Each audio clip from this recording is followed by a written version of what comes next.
Медовое обертывание от кашля и выведение слизи в груди, особенно у детей. Что вы предпринимаете, когда обнаружили первые симптомы гриппа, нарушающие сон и ухудшающие ваше самочувствие? И все это в сопровождении болезненного и раздражающего кашля. Скорее всего, открывайте бутылку сиропа от кашля, надеясь на мгновенное выздоровление.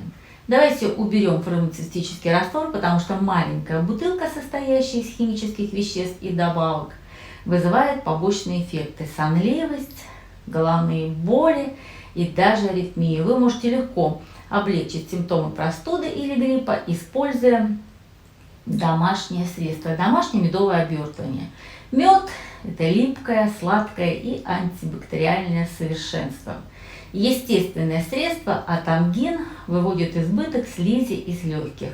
Домашнее медовое обертывание. Ингредиенты: чашка натурального меда, 2 столовые ложки горячего или расплавленного кокосового масла, чайная ложка муки, салфетка и медицинская лента или бандаж.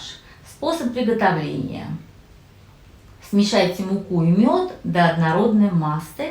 Затем добавьте в небольшом количестве горячего кокосового масла. Положите на чистую салфетку и сделайте компресс на груди. Закрепите медицинской лентой или повязкой. Взрослый может находиться с компрессом всю ночь, а ребенок не более 2-4 часов. Затем снять с теплой водой. Вы испытаете огромное облегчение после первого применения. Но продолжайте процедуру до полного исчезновения симптомов простуды. Попробуйте, вам это обязательно поможет.